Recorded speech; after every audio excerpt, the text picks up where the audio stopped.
This is Dr. Greg Hall once again with Better Black Health, brought to you by Genetic Sequence Multivitamins, the only multivitamins made specifically to replace the needs of African Americans. Today, we're going to be talking about relationships with Dorian Mahulawde, a licensed professional clinical counselor with a supervision designation, which is based here in Cleveland.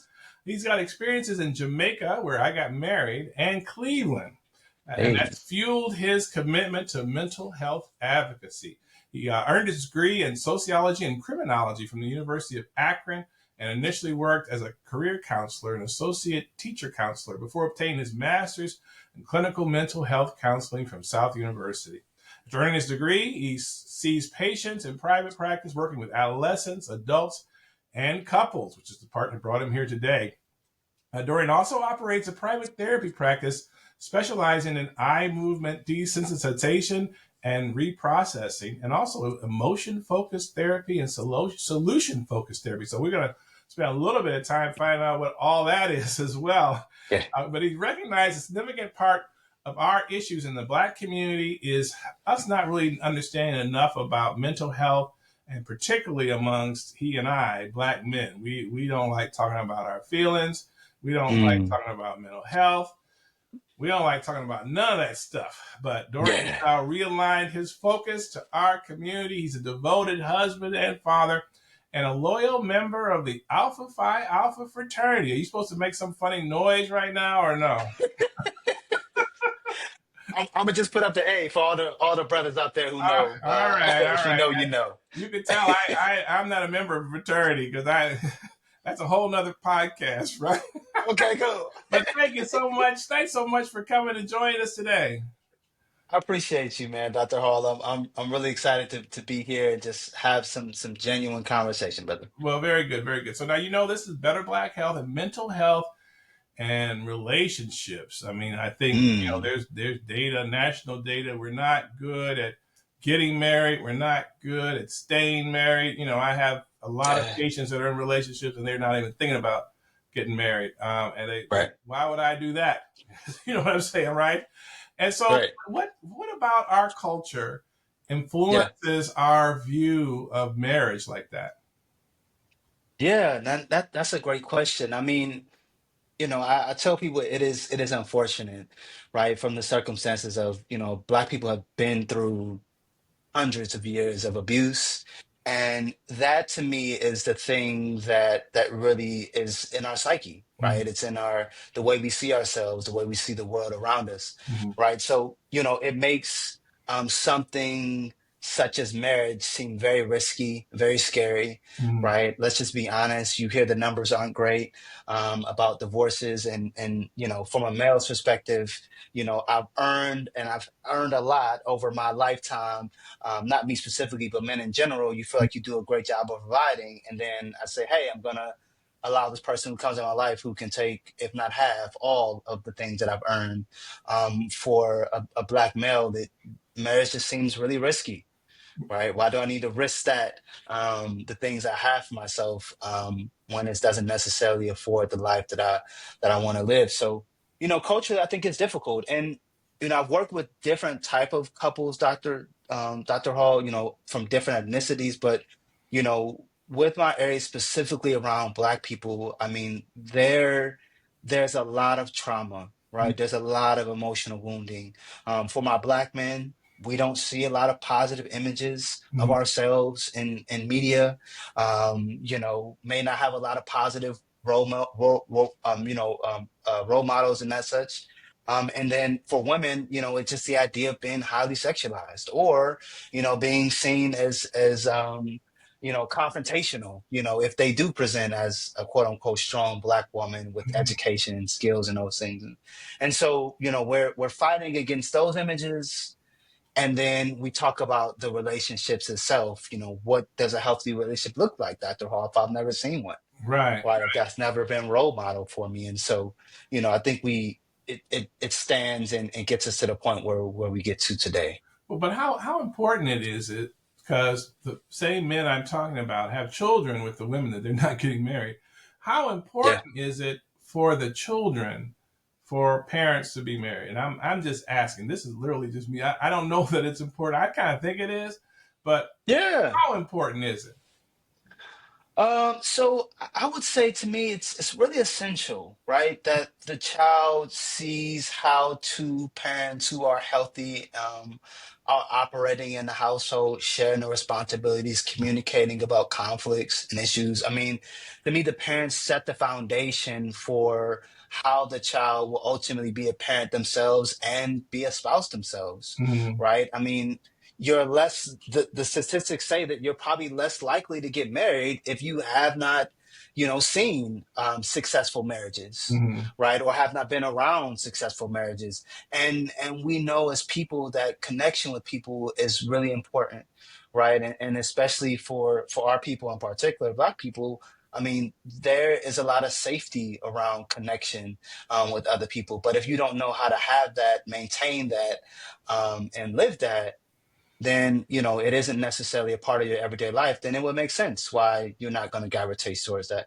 Right. But for raising kids, I mean, it is essential, especially, once again, I'll be specific, in the African American household, because there isn't that dynamic all the time. It's very, very important for them to see, because mom and dads bring different aspects to the family, right? and Right. and both of those aspects are necessary. And I would love to say that single women are the be all end all, but I would say just any single parent, you're doing a job with two parents, which is virtually impossible, Right. right? And Right. so you don't give your children the opportunity to see what a well balanced and healthy relationship looks like if you're not married, or at least have a really solid relationship. Relationship. Right. And you're not, and Yeah, you're dreaming really when you say, when a woman says, I'm the mother and the father, or when the father says, I'm the mother and the father.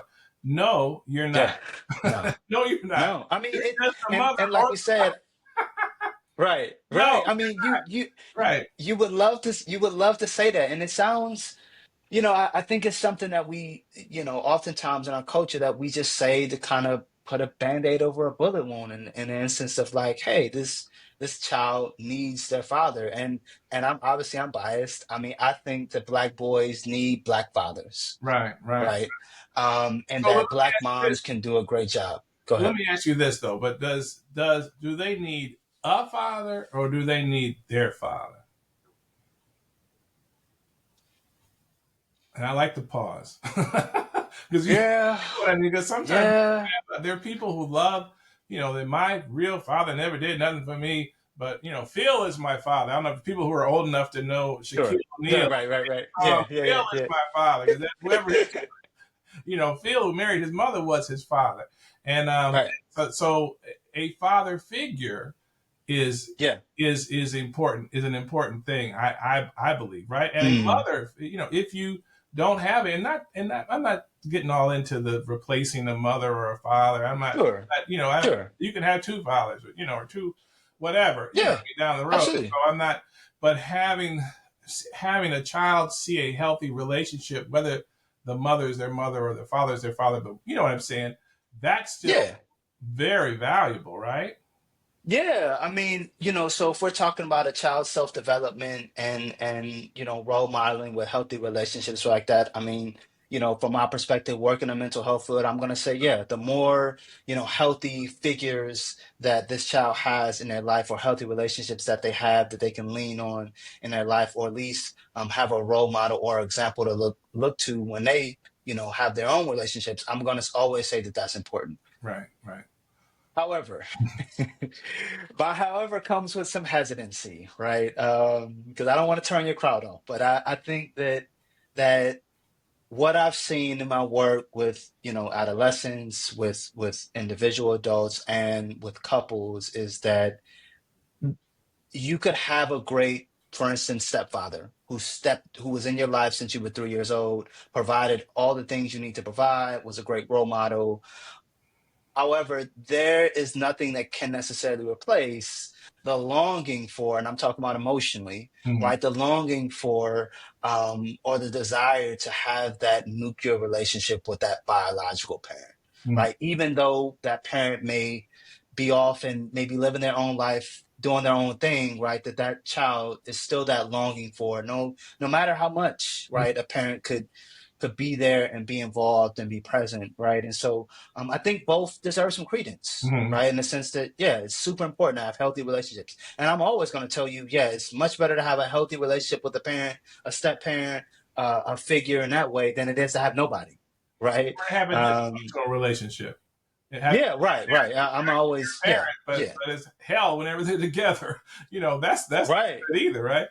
Yeah, no, that's definitely not good. Right. Definitely So, not good. but you actually said you said black father, and so I don't think we have very many people listening that aren't Yeah. black, but we might, right? So, what if say a black child, has the woman like marries a white man? I mean, is Mhm. what? How much does racial identity play in that?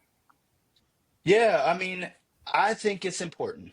To me, it's an important aspect because we just be lying if we said that, what African American and what Black people have gone through, it does not impact how we see ourselves, how we interact with society, Mhm. and how we present ourselves. And so oftentimes, I think that the challenge with that dynamic is, yes, of course, we would rather have anybody, once again, role model what a healthy relationship looks like, Dr. Hall. But specifically, when we're talking about, the relationship between a black father and a black son, right? The idea is you're the role model for your son that probably doesn't exist, that you don't see often. Let's just say that Mhm. you don't see often. And Right. I think that particular nuance is different, right? Because my father was very active in my life growing up, and I could say that I could see myself in my dad, Mhm. versus if it was somebody of another culture, I don't think that identity necessarily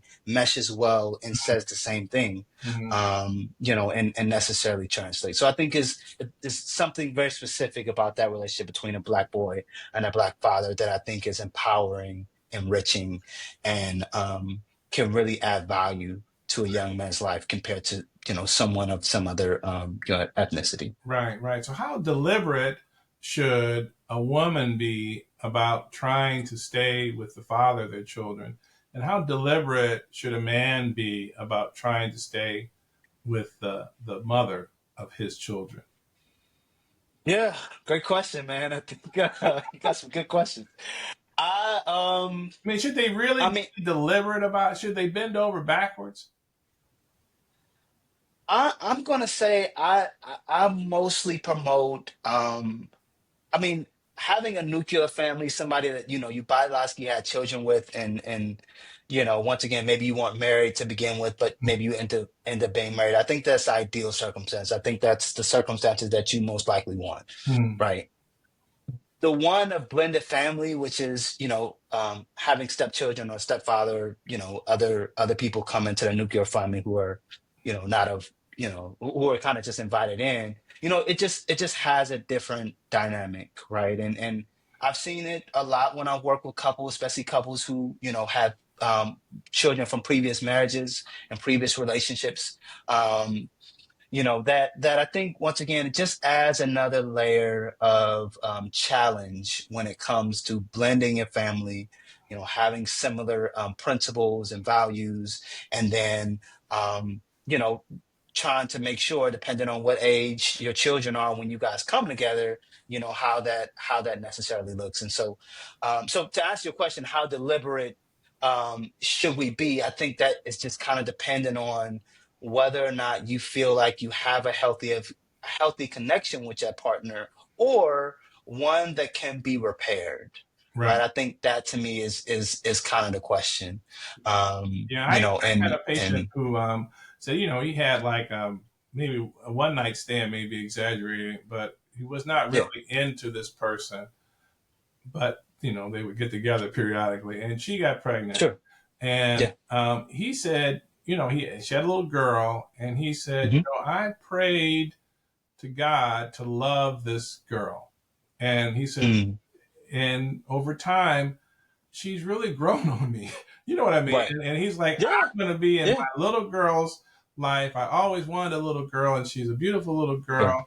and I'm not that big on their mother, but because I prayed on it, Yeah. I've every passing day, I'm coming to Hmm. love this person. She's coming to love me, and it's all coming out Right. of me wanting to really be the father.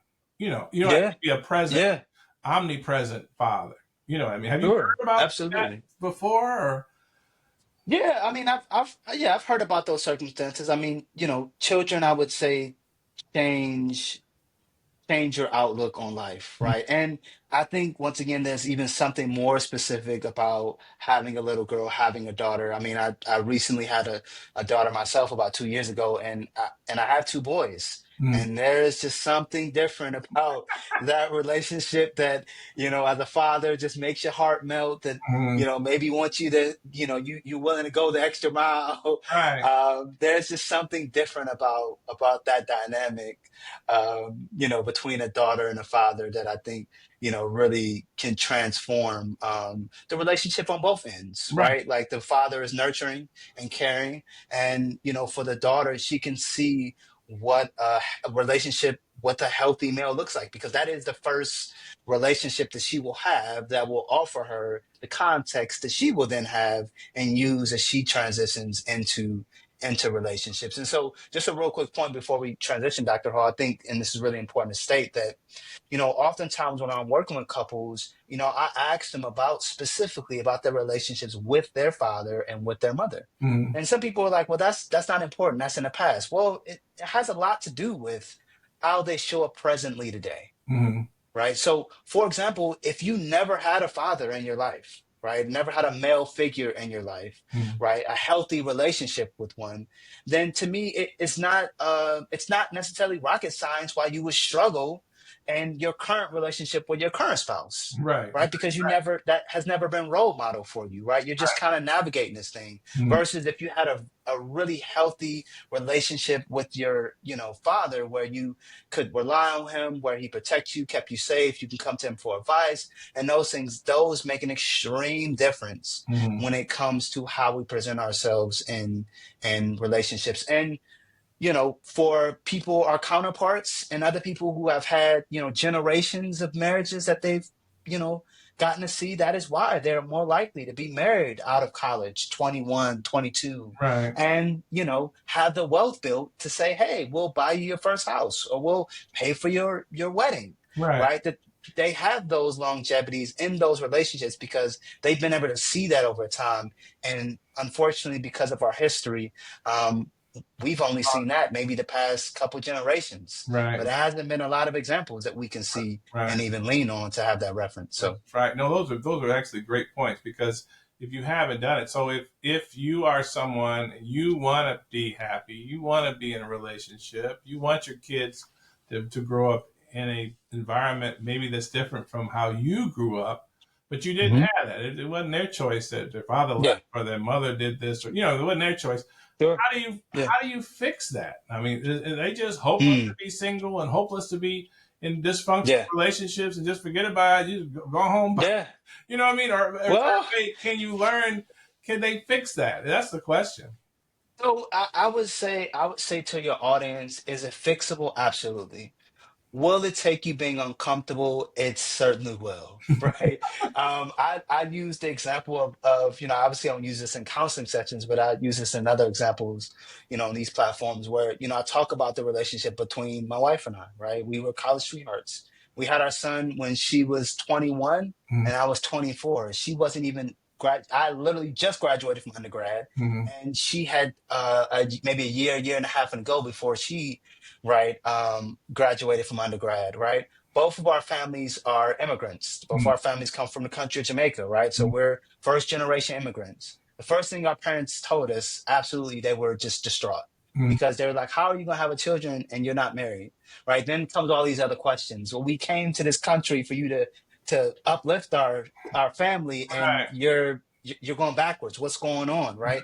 And it took us a lot of work. It was 10 years before we end up getting married, Mm-hmm. ultimately. Mm-hmm. But I tell people, We had a lot of support, and there were a lot of chefs in the kitchen. Mm-hmm. Did we go to couples counseling? Absolutely. Do we still have a couples counselor? We absolutely do. Mm-hmm. And I tell people it's not because, our relationship is in woes or there's something going on, but I said it's always important for you to have active supports in your system and your system of people Mm-hmm. who are helping you navigate through these tough relationships, right? Our parenting styles are different. Once again, based off of our parents coming from the same country and the same culture, but being raised in two different households. I Right. tell people it's like being raised in two different solar systems.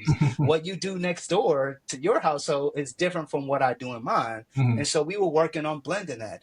Have I taken some unhealthy habits from, watching my relationship between my mother and father? Absolutely. And she too as well. Mm-hmm. Right. But we had to first recognize where we were. Then we had to go and say, hey, we think we need some more support and trying to navigate something new. Let's talk to some people who have either been through it Mm-hmm. or some people who can help us explore that dynamic. And then it's the thought of, okay, now we're going to do something different and something new. And so to me, it takes some recognition, it takes some willingness, and it takes some awareness to say, hey, I want to change these things and I want to be different from my parents. So, but Right. And we different. got black Go ahead. men. I mean, I'm probably more women than men listening to this, and you're Yeah. dealing with black men, and my man is not even going to have a conversation with me about this, much Yeah. less go to some external MF. Yeah. You know, Right. That's what we get. That's what we our get. relationship. Yeah. That's some bull Yeah. crap, right? I mean, I happen to have a whole bunch of black men in my practice, so they would roll Yeah. their eyes would roll out of their head. Hey, Right. no, I'm not doing this. So, but Right. so who's the person to do that? I mean, there's a lot of people who get their marriage Mhm. counseling in the church. They may not come to a Sure. mental health counselor, but they go to their minister, Sure. or they may get advice from some older man or woman that, I mean, so they take advice from a mentor, right? Yeah. But, Yeah. but how should a woman who would broach trying to improve their relationship with their significant other, what's the Yeah. first steps in even trying to Mhm. have that conversation with a black man, your usual black man? Right. And it's funny that you kind of rolling down the street, Dr. Hall, because I do get this a lot of times when, a couple come to my office and, you know, the husband will just flat out say, hey, I'm here because she want me to be here. Right. She's making me come. Right. You don't I want gotta you there. come. She made But you come.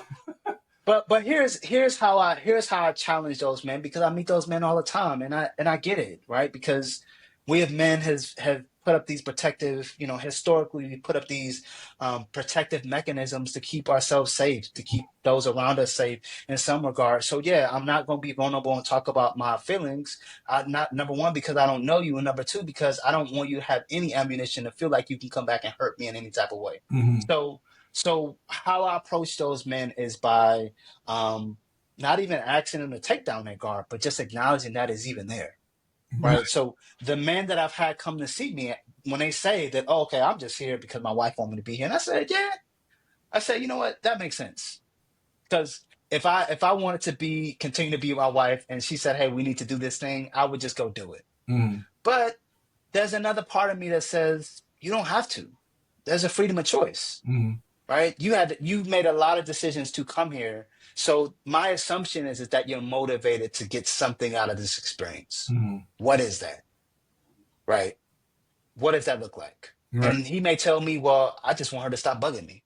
Right. Okay.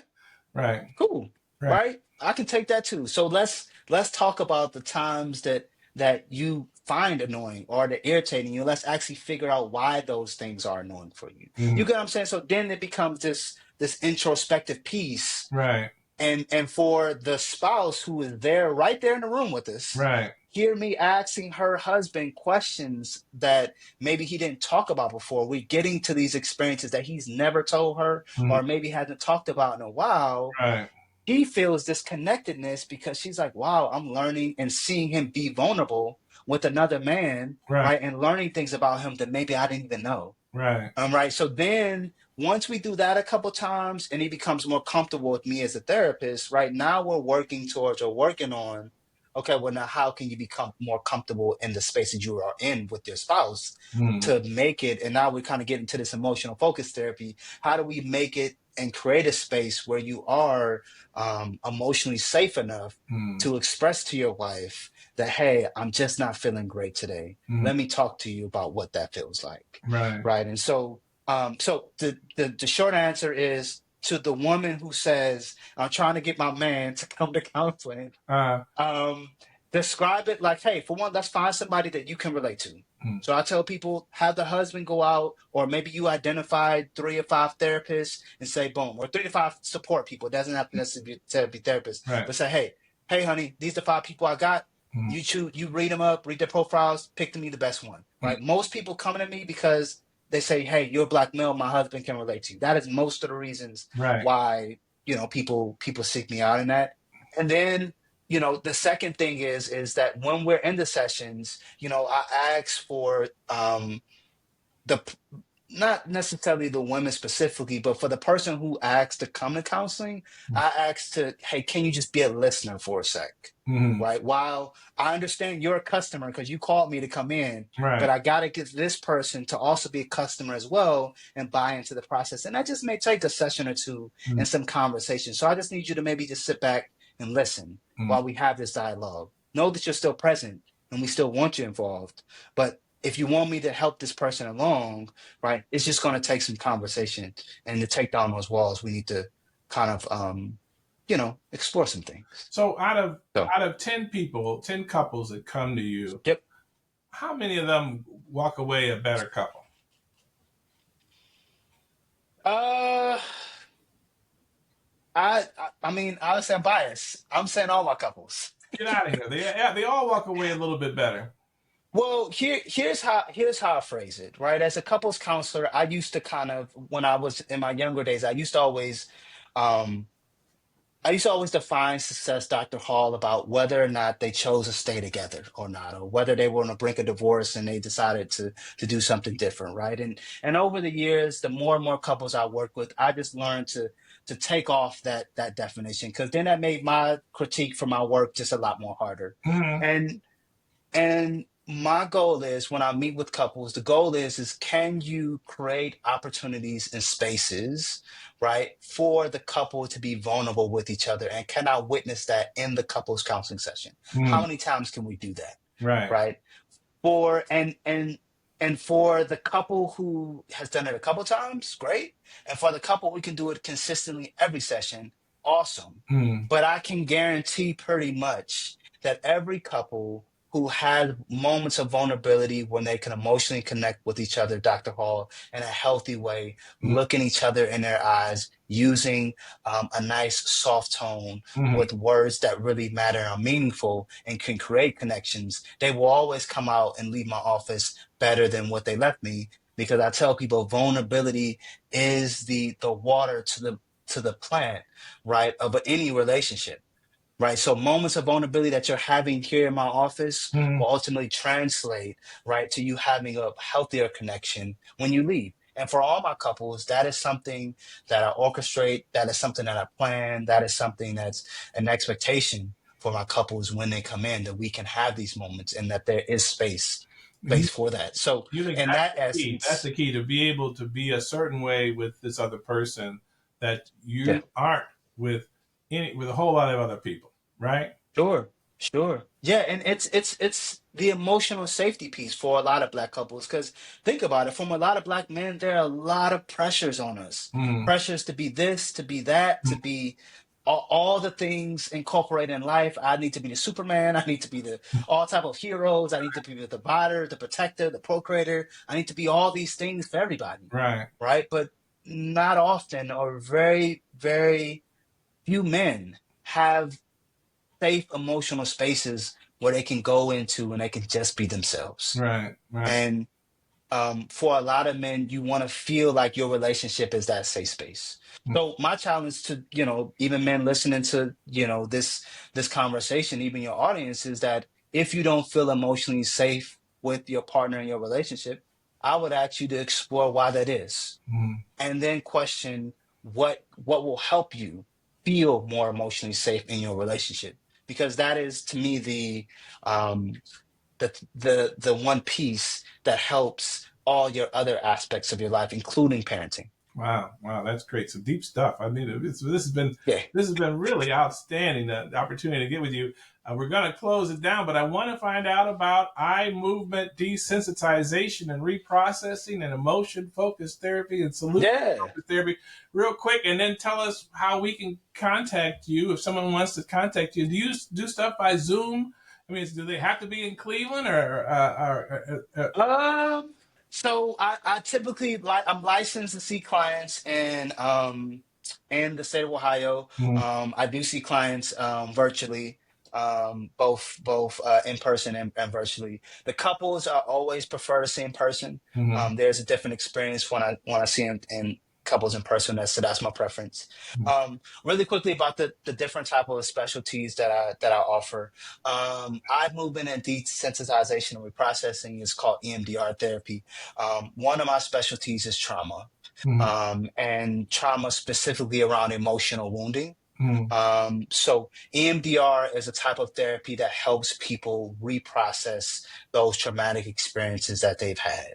Oh, Right. And so that's the short of it. right. Um, the biological part that happens obviously when trauma gets trapped in their brain and doesn't get processed from one part of the brain to the other, Mhm. right, leads those symptoms of like PTSD, the hypervigilance, and Yeah. those things, and can lead to feelings of feeling unsafe and feeling very triggered. And so EMDR therapy is a solution to helping clients process those traumatic memories. And so I've done that with couples, especially when I've seen one couple is a lot more activated. I'll Mhm. say, hey, let's take a session or two to process that, and then we'll come back to Come the back. couple sessions, which are more better.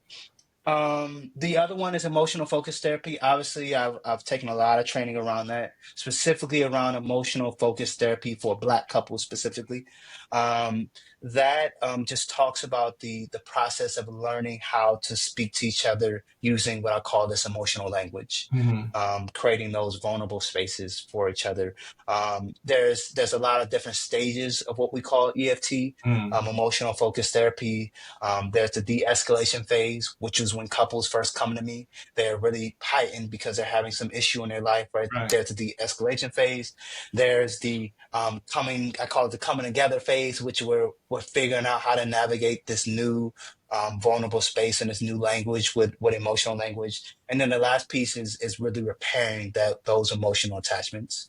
So that's emotional focus therapy. And then the last one is solution focused therapy. So I use this a lot with individuals who come to me. Um, it's a different modality, but it focuses is on how you want your life to look like in the future if this problem that you came to me for counseling didn't exist.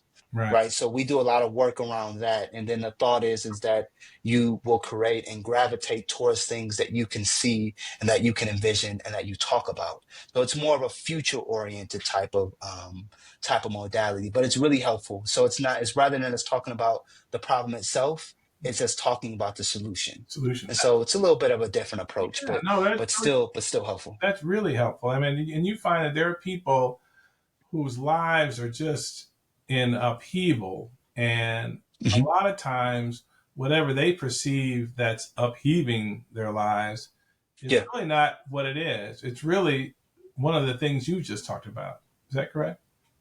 hmm Yeah, I mean, it's the idea that something is happening that I can't explain, and maybe I don't want to continue to talk about it. I want to do something different, right? So I all these modalities, kind of help bring that yeah, stuff out. But there are people that yep, I've got a lot of patients say, my life is just, why do these things keep happening to me? You know what I mean? hmm Why is there yeah, much, yeah, so many problems? I get special. God has chosen me to yeah, suffer. You know what I'm saying, right? And yeah, I've talked to many people who believe that, right? And I yeah, yeah, while I'm talking to them, I'm thinking, well, a lot of this you orchestrated, right? I'm not sure they realize that dynamic is going yeah. on. Do you see that as well? So real quick, Dr. Hall, I tell people the narrative that we tell ourselves is what we will believe. Right. Right. So if we tell ourselves that we're a victim, that everything that happens in my life happens to me and doesn't happen to anybody else, then we will believe that. Mm, Right. Thoughts turn to beliefs, and then beliefs to me ultimately turn into values. Right. mm, And so, and talking about going back to the Black experience, right? If we tell ourselves, especially as Black men, that we aren't great, that we don't do a lot of great things, if we tell ourselves that, then we will start to believe that, and right. then it becomes a lot of our belief system and value systems, and then I tell people, but then your behavior starts to align with those beliefs, i.e. drinking, smoking, all the other things, unhealthy coping mechanisms that we use, right, to manage the emotional distress that we're experiencing because of the narrative that we ultimately tell ourselves. So I'm not going to say that, yeah, your life will be better if you continue to tell yourself that you're great, right? Right. However, I'm going to tell you that how you process and think about your experiences can have a profound impact on how you see the rest of them. It is metaphorically like putting on a pair of glasses, Mm, right? If I gave you a new prescription today, you might look at life totally different, right.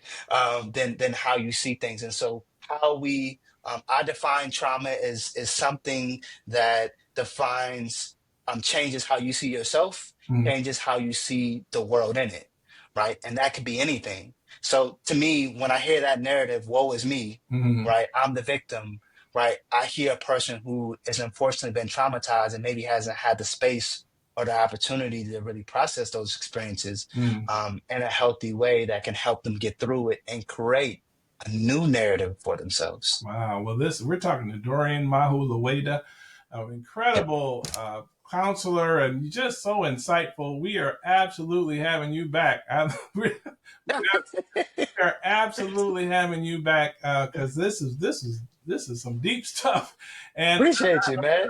I'm hopeful that this will get some people thinking and thinking Hmm. about what they can do. Some people think I can fix my marriage, I can fix my relationship, just like Yeah. you can't be the mother and the father.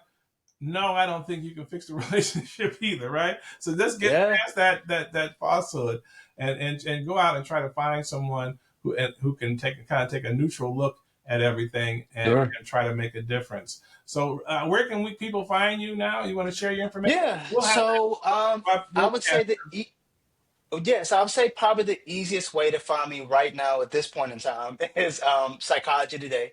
If you literally type in Psychology Today in your URL profile, it'll pop right up. You can just search my name. You'll see it says Dorian Mahulawde. You can just search me up. That's the easiest way to get a hold of me. You can direct message me there. If you're interested in services, individual therapy, or couples counseling, what have you, I can help. Even if you're just like, hey, Dorian, I just need some resources as far as who else I can get connected to, and then I'm more than happy to help you with that. Well, that's great. That's outstanding. Well, thank you so much. We appreciate you, and Cool. we'll be Thank you talking so again much. before the summer. All right. You take care. I'm excited. All right. Thank you so much, Dr. Hall. I appreciate you. Very good.